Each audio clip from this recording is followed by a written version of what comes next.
Bien, mesdames et messieurs, après l'attentat atroce de la basilique Notre-Dame de l'Assomption à Nice, j'ai tenu à recevoir ici, à Matignon, dès ce soir, leurs Excellences Monseigneur Aupetit, archevêque de Paris, et Monseigneur de Moulin-Beaufort, archevêque de Reims, et comme vous le savez, président de la Conférence des évêques de France, pour témoigner aux plus hautes autorités catholiques de notre pays mon entier soutien et celui de mon gouvernement, et enfin de les tenir informés de la situation. Tout à l'heure, m'exprimant à l'Assemblée nationale puis au Sénat, j'ai eu l'occasion de présenter mes condoléances officielles et celles du gouvernement aux familles et aux proches des trois victimes. J'ai dit, à cette même occasion, aux catholiques de notre pays, frappés au cœur, mon effroi, mon soutien et ma compassion devant ce crime qui a pris pour cible des fidèles dans une église et dont certains étaient là simplement pour prier. Des crimes qui rappellent un autre crime dans une autre église. Aussi, à l'occasion de ces circonstances terribles, je veux dire à nouveau aux catholiques de notre pays, mais au-delà, à tous ceux qui croient, qui pratiquent leur foi, que prier et croire sont des libertés fondamentales. Libertés que la République a le devoir de protéger, car elles sont tout simplement au fondement même de toute liberté de conscience. Au cours de notre échange, j'ai eu l'occasion de dire à Monseigneur Aupetit et à Monseigneur de Moulin-Beaufort, et je tiens à le répéter ici publiquement, que dans la défense de ce principe, ils me trouveront toujours à leur côté. Je vous remercie.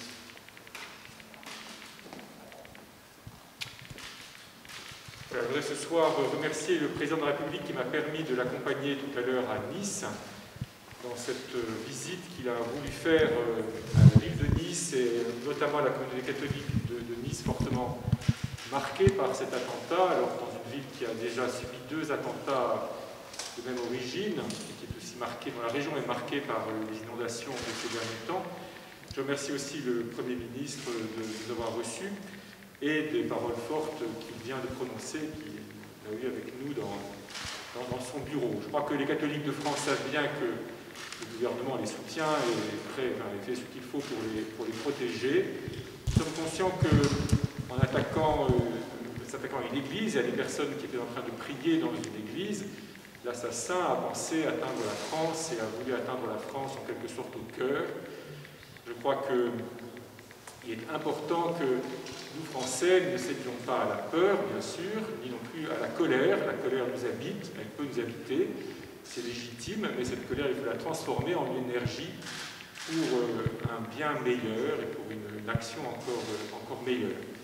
Je crois que notre société française peut, réagir à ce choc comme elle a fait des drames précédents, comme l'assassinat du père Hamel, en manifestant encore davantage sa capacité d'unité et en s'engageant vraiment dans un travail de compréhension, de connaissance mutuelle, de respect mutuel, qui n'empêche pas la confrontation des idées et l'opposition sur un certain nombre d'idées, mais le tout devant se faire d'une manière paisible, pacifique, rationnelle, si possible, et respectueuse de la vie des uns des autres.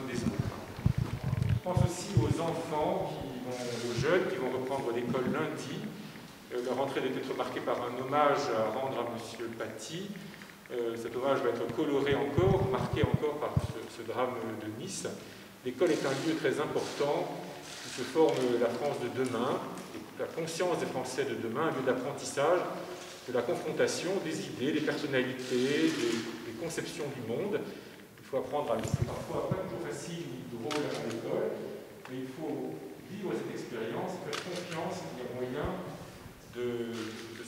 rencontrer, de se confronter autrement que par les poings, autrement que par la violence, en vue de rechercher ce qui est le plus important de notre être humain, la transcendance intérieure de chaque être humain.